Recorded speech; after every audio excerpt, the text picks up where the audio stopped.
Paco Ruiz presenta El color de viajar en Radio Diversidad.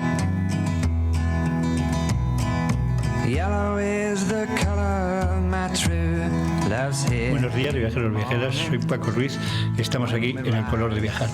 Están con nosotros Norberto Ruiz Lima y Fernando Sedeño. Buenos días, viajeros. Hoy muy buenos días. Un programa muy interesante porque vamos a hablar de la cocina del Quijote. Vamos a hablar de la cocina del Quijote, que es un tema que da para mucho, ¿verdad? Tenemos aquí un tema... Sí, la verdad es que sí, porque Cervantes lo toca todo, ¿no? Siempre dicen que si desaparecieran todos los libros y desapareciera el ser humano, con el Quijote se podría volver a reconstruir. Y una de las cosas que se puede volver a reconstruir es la cocina, claro. Sí, la cocina del Quijote, que además es un compendio amplísimo de toda la cocina del siglo de oro, del siglo XVII. Y es una comida que además... es muy discutida, da mucho por discutir porque realmente no se sabe exactamente lo que llevan los platos y entonces cada uno lo pinta de una manera. O sea, claro, entonces es un tema que es muy rico y del que podemos hablar muchísimo. Bueno, hay dos tipos de cocina. Una cocina que digamos que sea la cocina rural, la cocina de campo, la cocina más de gente, llamémosle humilde, sí. Entre los que también está metido Don Quijote, porque Don Quijote no es un personaje de la corte. Y luego está la cocina de corte, que se le llama la cocina de azar, que era una gran cocina. Sí. Eso era... Don Quijote, lo que decimos, aunque era hidalgo, era de origen bastante humilde y se gastaba 2/3 de su hacienda en comida. O sea, que gastaba muchísimo en comida y era una comida bastante sencilla la que él hacía, ¿eh? Sí, la comida que hacía era frugal, pero aunque nos ha llegado la literatura del hambre, el lazarillo, el buscón, que todo el mundo está hambriento, todo el mundo está, como dice Sancho, muera Marta, pero que muera harta, ¿no? Entonces, pero sin embargo no es así. El siglo XVII, por regla general, me refiero, hombre, el que tenía un trabajo, pero ya fuera un jornalero, podía permitirse ciertas comidas. Hombre, no es lo mismo que un noble, pero sí que comían relativamente bien. Tenían buenas comidas. La prueba la tenemos que ahora, de momento, lo primero que vamos a comentar, y vinos también, los vinos de aquella época. Si nos atenemos a los vinos de la corte, claro, a los vinos de la zona y de la Mancha, pues aquello era un poco pues de lo mejor que había también en la época. Se distinguían grandes vinos también en otros lugares, en Galicia, en lo que es La Rioja actual, y bueno, pues toda esta... siempre ha habido buenos vinos, pero La Mancha siempre ha sido un lugar de abundancia en bondades enológicas. Y vinos, bueno, La Mancha ahora mismo es la región que más vinos... Es la región más productora de España, además con diferencia, tiene un viñedo...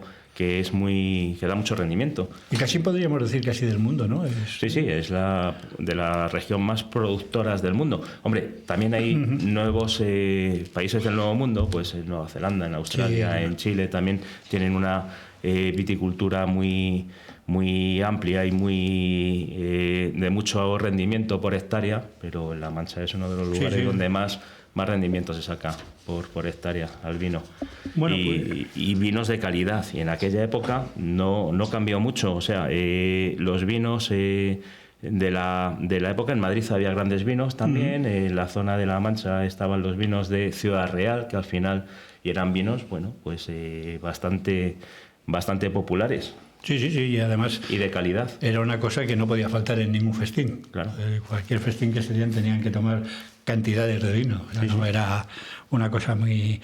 Bueno, ya sabemos que Don Quijote tenía una dieta bastante estricta porque solía comer casi todos los días, hacía su olla que era de vaca y carnero, y luego por la noche el salpicón, que no tiene nada que ver con el salpicón de hoy día. Nada.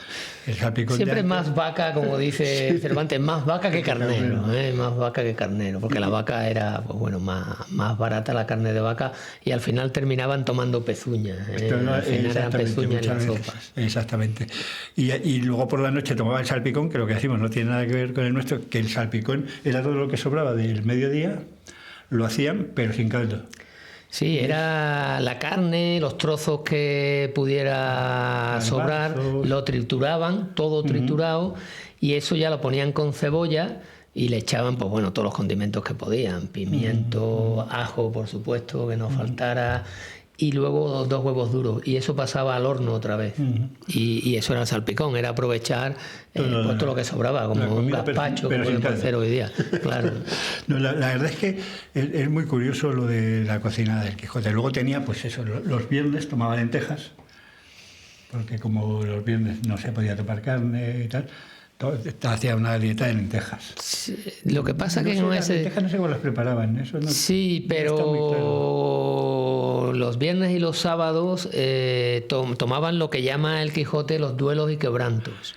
Sí. Y ahí hay varias teorías del duelo y quebranto. Bueno, los duelos y quebrantos, según dicen, una de las cosas principales de los duelos y quebrantos es que cuando una oveja tenía un accidente o algo así, entonces la utilizaban, la sacrificaban y con ella hacían los duelos y quebrantos. Y dicen que la hacían con los sesos de la oveja, luego le ponían el huevo, que era simplemente para ponerlo como pegamento. No era el huevo como lo hacen ahora los duelos y quebrantos, que ahora son los huevos con chorizo, tocino. Era de esta manera, y es una cosa curiosa. Y entonces le decían duelos porque era un duelo, porque habían tenido que sacrificar a la oveja, y quebranto por el problema el quebranto económico. Exactamente. Esa es una teoría, pero la teoría de los lingüistas es otra, tanto de Covarrubias como de Francisco Rico.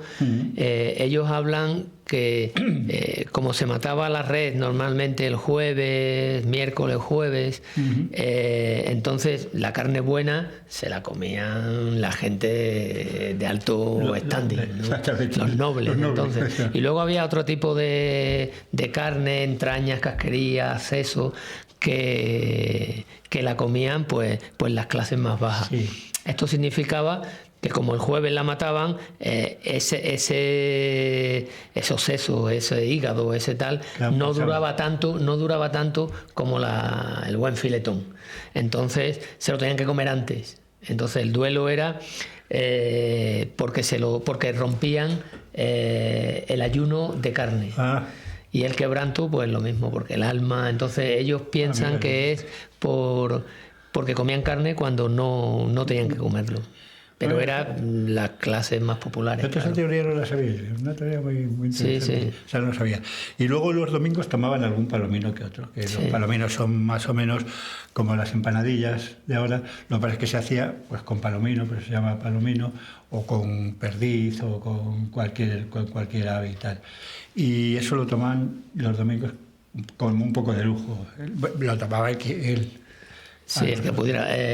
Era muy común tener palomares para los pichones en todas las casas. Sí. Era bastante común y por eso se daba y se comía tanto, claro. Luego está una cosa que es el tojunto.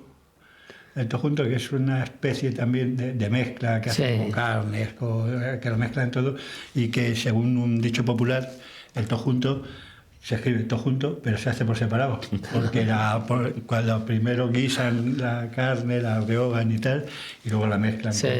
Son cosas que son realmente curiosas. La verdad es que el tema del Quijote es un tema que da para mucho que hablar. Hay muchos libros o sea, el Quijote fue un bestseller en su época, pero luego el resto de los bestsellers eran todos libros de cocina.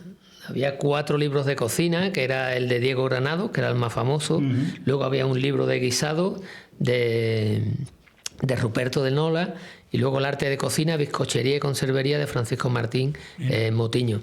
La bizcochería y todo el tema de dulce es porque, claro, aquí la herencia musulmana era muy fuerte, y entonces prácticamente la pastelería tenía ascendencia de la zona musulmana de entonces. Claro. Sí, que hacían las flores, hacían canutillos, las hojuelas. Las hojuelas. Que se hacen de ahí con viene el miel sobre hojuelas, ¿no? Cuando las cosas van bien, pues uno dice miel sobre hojuelas, ¿no? Que ya es un manjar. Que ya era un manjar fabuloso. Luego está también, es que hay muchísimas cosas, ¿no? Porque está también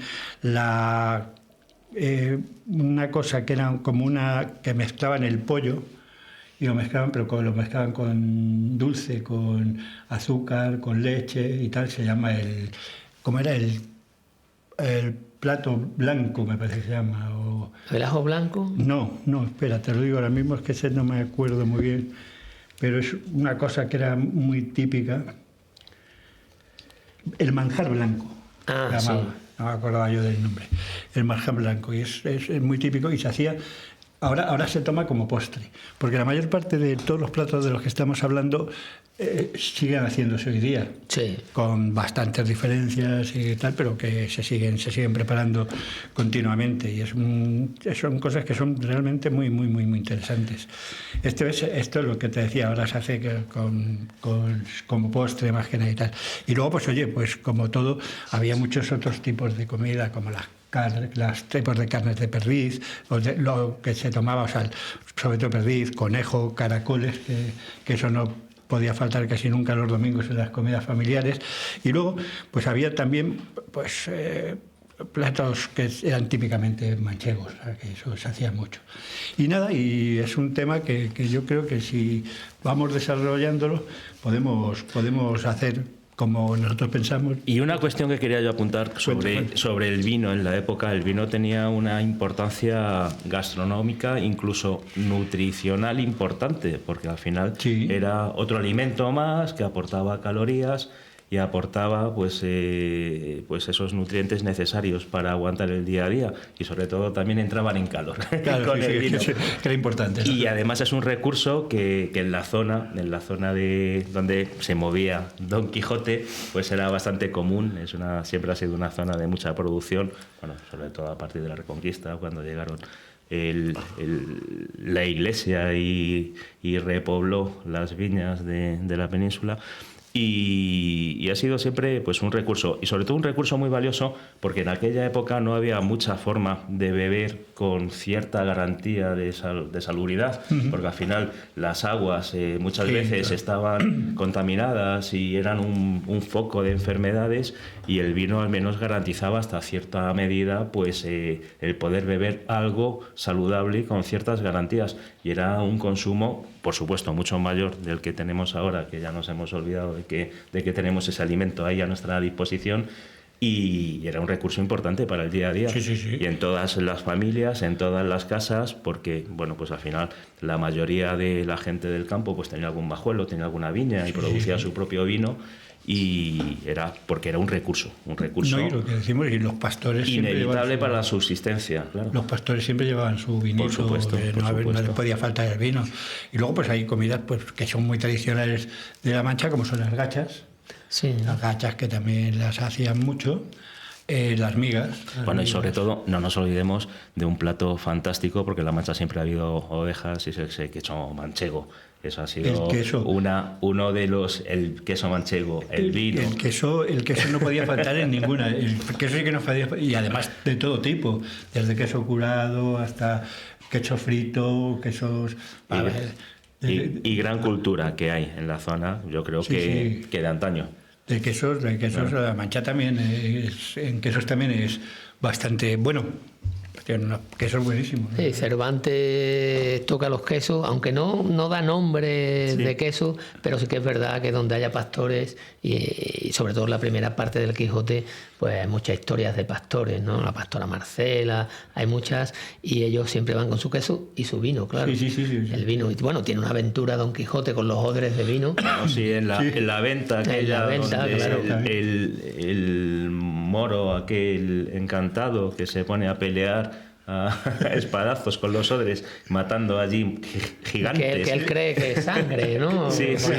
Cuando que los mata y les corta la cabeza y todo lleno de sangre. Bueno, pues, auténtico, al final entre los molinos, el mesonero con ese cabreo. Bueno, sí.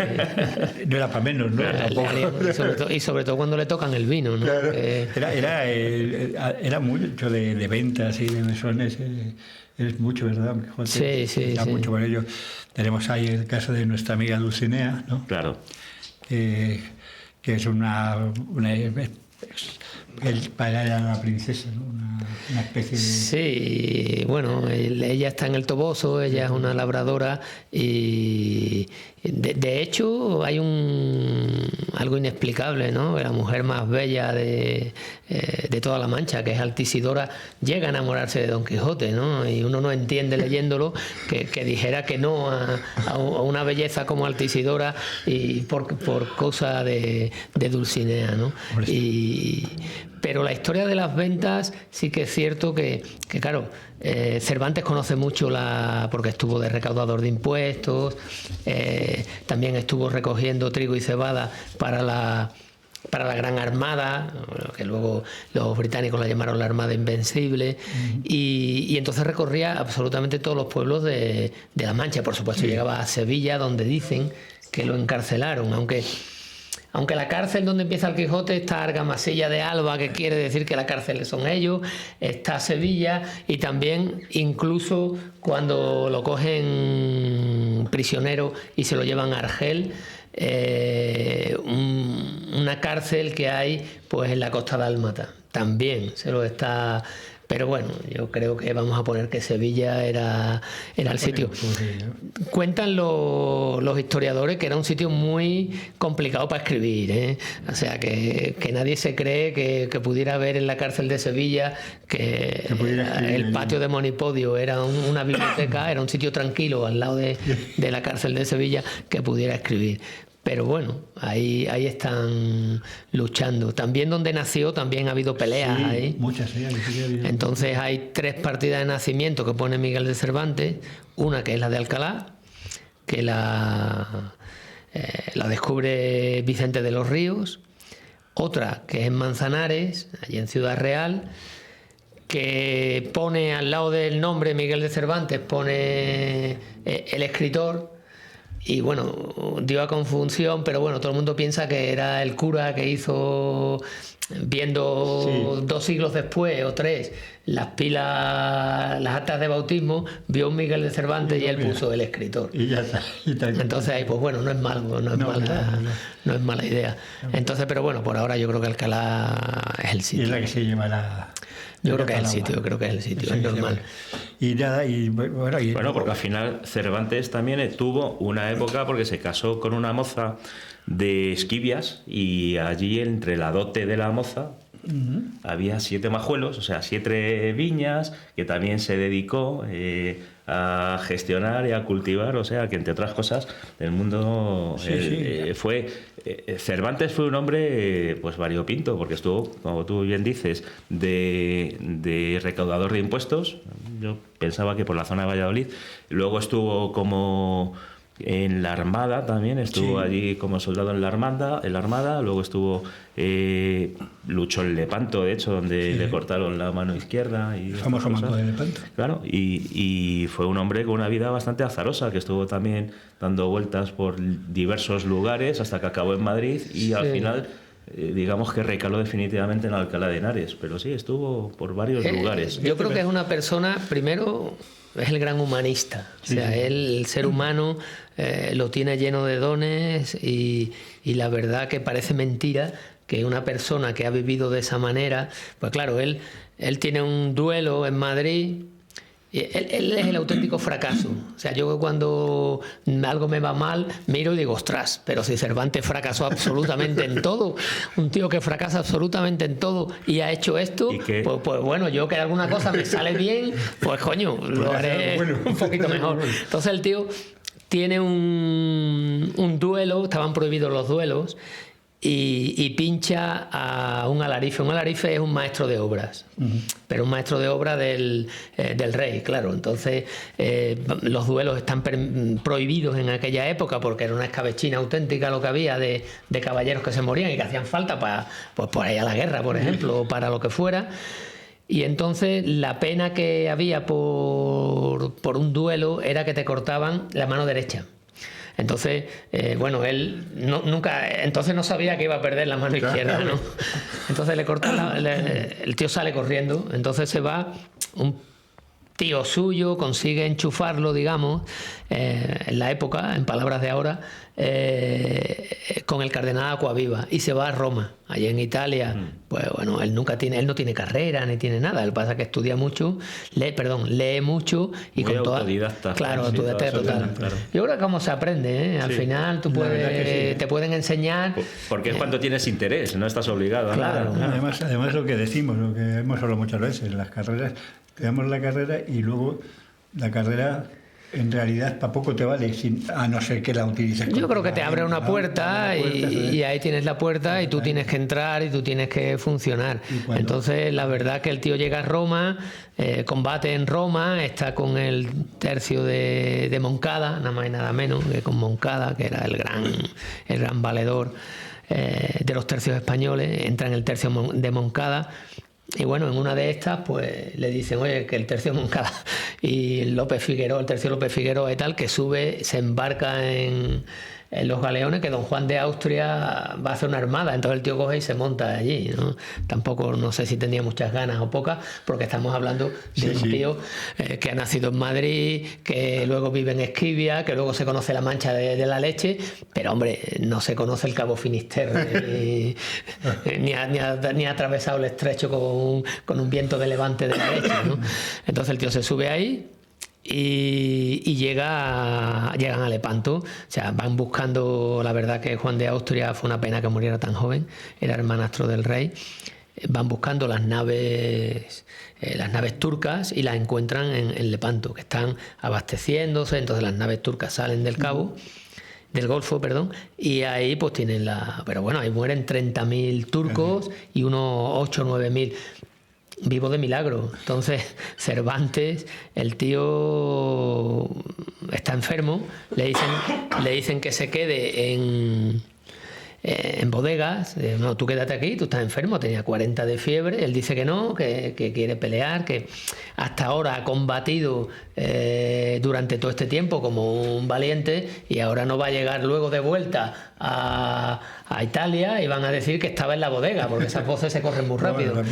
Entonces el tío va y se va al esquife, pide ir a un sitio de mayor riesgo, en el esquife, y allí pues bueno, recibe tres balazos, 3 o 4 en el pecho y uno en la mano. La mano le queda con forma de garra, y ya no es que se la perdiera, no era manco como tal, pero sí la tenía en forma de garra, que él en las novelas ejemplares pone que es una herida muy fea, pero que él la tiene por bonita, porque se la hicieron en la más bella jornada que vieron los tiempos pasados y verán los venideros, es verdad.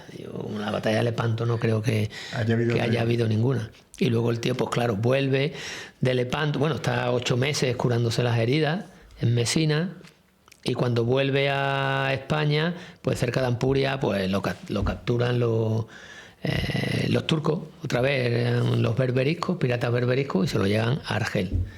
Y como lleva un salvoconducto y una carta de recomendación, nada más y nada menos que del mismísimo don Juan de Austria, pues se creen que el tío es la leche, y piden un rescate inabarcable para la familia. La familia siempre la pasó muy mal económicamente.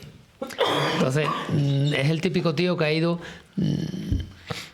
fracasando en todo. Luego cuando vuelve a España, pues claro, cuando volvían de allí, el problema que tenían, que no sabían si eran espías, si se habían pasado al Islam. Pues claro, si tú te convertías al Islam, pues vivías un poquito mejor. Si eras guapo, ya no te digo, si te cogía el sultán para pasar el rato contigo. Entonces, y él hace una cosa muy curiosa. Él, antes, cuando los monjes trinitarios lo liberan, pagando por supuesto, él hace un documento donde firman los compañeros suyos diciendo que ni se ha pasado al Islam, ni ha tenido relaciones homosexuales, ni tal. Que una especie, le llaman el documento de los desagravios. Entonces él, pues bueno, llega aquí, pero vamos, tampoco le hacen ni caso, porque luego quiere entrar en un tercio. López Figueroa le dicen que no, que se puede buscar la vida por otro sitio. Quiere ir a América, lo pide 2 veces, le dicen que no, en Barcelona. Y bueno, y al final pues termina haciendo un poco de todo. Trabaja de recaudador, trabaja de... Pues tú fíjate, una persona, como decimos, qué curioso, y más en aquellos tiempos, que no era como ahora, que puedes viajar más rápido. La de cosas que hizo el hombre, y aún así tuvo tiempo para escribir el Quijote. Bueno, el Quijote es que lo escribe muy mayor, ¿eh? Por eso tú y yo estamos a tiempo. Para escribirlo todavía. Para escribirlo. Él el Quijote lo escribe con 50 y muchos y lo publica con 60 años. Y la segunda parte ya tiene 65, 66. Entonces, para escribir una novela como esa no se puede tener 20 años. No, está claro. Tienes que tener mucho mundo. Y luego muchas lecturas, mucho. Yo no sé dónde leyó, porque cuando tú no ves su vida, dices, pero este tío, ¿dónde no le dio tiempo? Me refiero, no es que no tuviera tiempo, es que donde había una biblioteca en el siglo XVII. Pero aparte de lo que dices, aparte de biblioteca, que el tiempo, porque si estaba tan liado, que si en un lado, que si en otro, que si llevara. Es que tú me dirás, bueno, como ha dicho Fernando, cuando estuvo en Esquivia estuvo más tiempo, porque ahí se dedicó al vino y a. Y a la familia. Ahí tendría tiempo para leer. Pero si te dedicaba mucho al vino, tampoco puedo leer. En ese caso, en Esquivia, que hay una casa allí que merece la pena verse, y aparece pues muchos temas relacionados con la agricultura y con el vino. Y él se casa con Catalina de Salazar, que tiene, él tiene 34, Catalina de Salazar tiene 19, o sea que era una niña en comparación. Y todos los poetas de aquí, como tú sabes, que no se llevaban nada bien, estaban siempre a mandoble, Lope de Vega, Góngora, con Quevedo, con tal, pues le achacaban que se había casado no por la chica, sino por su dinero. Pues sí. ¿no? Entonces, posiblemente también, en algunos tiempos. Eran unos tiempos así. Igual era una forma también de salir adelante. Exactamente, encontró una oportunidad. Una vida tan azarosa, pues se dio oportunidad de decir, mira, me tranquilizo un poquito, siento un poco la cabeza y vamos a ver. Pero, oye, otra cosa, el otro sitio que decíamos donde decían que había nacido es en Alcázar de San Juan. Sí, en Alcázar. En Alcázar de San Juan también se decía que también había por ahí. También un Miguel de Cervantes. Hay varios, ¿eh? Igual que cuando dicen que tuvo el duelo, también hay otro Miguel de Cervantes que tuvo otro duelo, no saben cuál de los dos es. Es que de Miguel de Cervantes no sabemos nada. No hay ninguna. Ninguna, igual que de Lope, de Vega, de Góngora, de Quevedo, por decir los tres más importantes. Sí existe un dibujo, sin embargo, de Cervantes no hay. Hay uno que siempre se pensó que era Cervantes, el de Juan de Jáuregui, pero no era de Cervantes. No tenía nada que ver. No, era otro noble y se achacó a eso. Pero porque cualquiera llega por detrás, coge el libro y pone aquí Miguel de Cervantes, y todo el mundo dice, dentro de 300 años dicen, pues esto igual lo escribió Miguel de Cervantes. Claro, ¿sabes? Claro, sí, es fácil, estas confusiones son fáciles. De Miguel de Cervantes lo más conocido es el Quijote, pero escribió muchas cosas. Sí, y además escribió muy tarde. Él escribe solo una novela en 1585, que es La Galatea. La Galatea. Y él nunca pensó que iba a pasar a la historia por el Quijote. Y de hecho nadie lo pensó, salvo Lope de Vega, que fue el que no, Lope de Vega lo vio y le entraron celos, y él o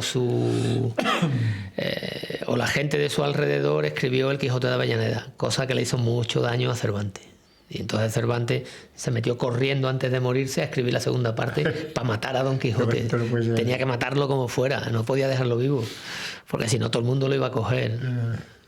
La verdad es que es un tema de verdad muy, muy cruel, porque Cervantes es un personaje digno de lo que dices tú, y no se conoce mucho de él. Pero es una pena, pues una persona muy, muy, muy, muy interesante. Hombre, ahora todo el mundo quiere hacer lo suyo, ¿eh? Ahora es de infantería de marina porque estaba en la armada. No, es del ejército porque eran tercios embarcados. No, era de la intendencia porque era de la intendencia de la armada, porque tal. Al final, la Real Academia Española también, Don Miguel de Cervantes. Pero Cervantes hasta el siglo XIX no es Cervantes, ¿eh? Nadie le hace ni caso. O sea, el siglo XVIII y incluso el XVII, más bien son los ingleses los que lo ponen. Sí, los ingleses lo cogen. Yo creo que entre nosotros, yo creo que lo cogen porque, como siempre quieren hacer un poco de sangre a los españoles, pues dicen, pues bueno, vamos a coger este héroe, mejor que coger un héroe que gana en Lepanto, cogemos este. que es un tipo que viste con una armadura de 3 siglos antes, de 1300, que está loco, que lee novelas de caballería y cree que el honor sirve para algo, tal. Entonces yo creo que por eso sí que lo cogen. Sí, y lo hacen bestseller y enseguida... Por hacerlo unas más que... Por hacerlo, sí, yo creo que sí. Lo que pasa que, claro, es que Cervantes es la mano de Dios, la mano derecha, me imagino, porque la izquierda la usaba regular. Y lo que es muy sorprendente en la obra de Cervantes también la dualidad, por ejemplo, que en el Quijote plantea con esos dos personajes, con Sancho y con el Hidalgo y con Don Quijote, que la verdad que Sancho también tenía sus cosas de gente humilde, de pueblo, pero una sabiduría ahí intrínseca, vamos, que la llevaba encima a todos los lados y que de vez en cuando en el Quijote te la suelta. Y mira, me estoy acordando de una cita que dijo, un diálogo que tiene Sancho y Quijote, que le dice Sancho a Don Quijote: esto es el paradigma del postureo en el vino. Más o menos hoy en día lo podríamos ver así. En la época esto pues sería a lo mejor de otra manera. Y dice Sancho a Don Quijote: ¿no será bueno que tenga yo un instinto tan grande y tan natural en esto de conocer vinos, que en dándome a oler cualquiera acierto la patria, el linaje, el sabor y la fura y las vueltas que ha de dar con todas las circunstancias al vino atañederas? Bueno, pues esto es lo que dice Sancho, ya presumiendo de ese conocimiento que tiene. Con olerlo ya puede decir. Y hay algunos pasajes donde efectivamente le dan a probar a Sancho vino y dice: ¿no será este vino de Ciudad Real? Bueno, pues al final siempre acierta. O sea, y le contesta Don Quijote a Sancho, dice: sé templado en el beber, considerando que el vino demasiado ni guarda ni cumple palabra. Bueno, pues al final tiene, ahí la dualidad entre los dos personajes, uno con la sabiduría que tenía menos cuando enloquecía, y el otro también con los conocimientos aquellos que se han adquirido pues con esa cultura popular o esos conocimientos digamos más rústicos. Era un profesional del vino. Sí, la verdad que todo ahí está todo muy hilado y muy entrelazado. Sí, los dos personajes, como dice Fernando, Cervantes ahí inventa algo que no estaba inventado, porque antes el caballero pues iba solo y el escudero no era nunca protagonista de ninguna novela de caballería como tal, ¿no? El escudero pues era un personaje no secundario, es que prácticamente no existía. Sin embargo, ahí sí que lo crea, le da la réplica y luego lo coge ya todo el mundo. Ya todo el mundo necesita Sherlock Holmes, necesita Watson. Ya todo el mundo tiene esa dualidad. Y la verdad que es necesaria, porque parece que son dos personajes enfrentados que a la larga no lo son tanto. Es decir, Don Quijote va pierde la cordura de tanto leer, pero luego a la hora, cuando ya le derrotan, parece que la cordura le va volviendo, y es Sancho el que le dice: no, mi señor Don Quijote, salgamos otra vez. No me fastidies. Ahora, claro. No, de todas maneras, Sancho sí que sale porque como dice él, me paso al servicio de mi señor Don Quijote, aunque como pan, con sobresalto, hartóme al menos. Es decir, él quiere irse con alguien que le harte de comer. Y además le da igual, pan, como dice él, que zanahoria, pero quiere acabar harto. Sí, lo que pasa es que tenía una dieta muy curiosa, Sancho, que era a base de cabra, vaca, tocino, cecina, nabos y cebollas. Bueno, esa era la dieta que cuando la sabía, supongo. Claro. Esa es la dieta que tenía, que luego él procuraba no cumplirla. Él siempre huele, donde están los pastores, siempre va oliendo la cecina o todo lo que es carne, toda la grasa, siempre le aparecen los torreznos, que es el desayuno por excelencia del siglo XVII, ¿no?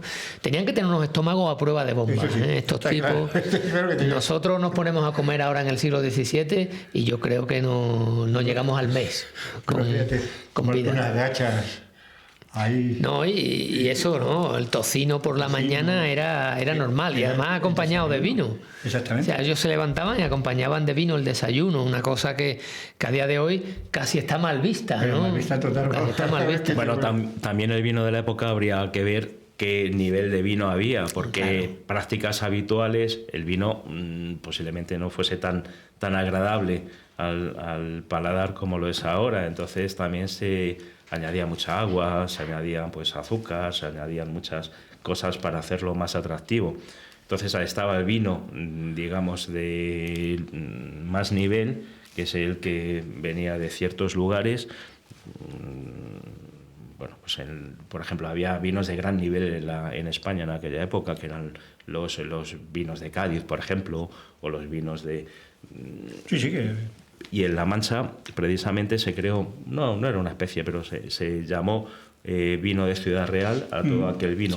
Pero dentro del vino de Ciudad Real también había lugares donde había más nivel. En cuanto a los vinos, por ejemplo, los vinos de Mascaraque, por ejemplo, que tenían más consideración que otros tipos de vinos de otras zonas. Pero bueno, y además La Mancha es muy amplia, ¿no? Sí, porque al final es una comarca que delimita el Tajo, el Guadiana y el Júcar, ¿no? Ahí en todo ese... Pero lo que dices tú, los vinos de la época aquella, que como bien dices, habría ya vinos muy buenos para... Sí, pero como norma general iban aderezados, iban maquillados, iban, pues, posiblemente... Sí, le bajaban la gradación, sí, ¿no? Los grados se lo bajaban. Incluso para las tabernas hubo también alguna disposición de los gobernantes tanto, para que fuesen un poquito menos aguados. Menos, pues se aguaban mucho.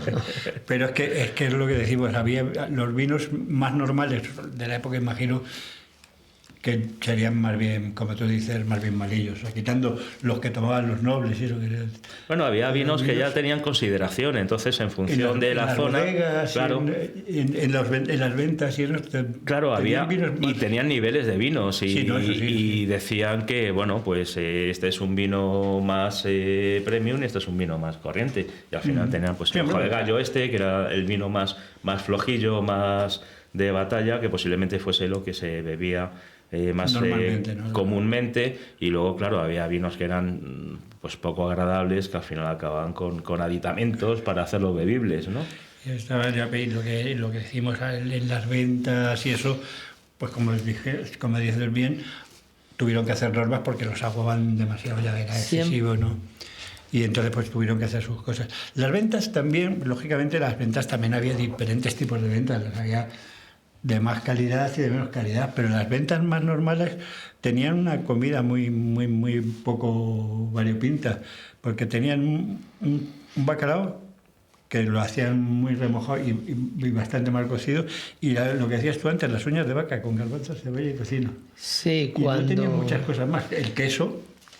Cuando Don Quijote hace la salida y en la venta de Puerto Lápice, que me imagino que es la misma que aparece ahí, hay todavía una venta ahí que no sé si es heredera del siglo XVII, pero sí que pone comida manchega.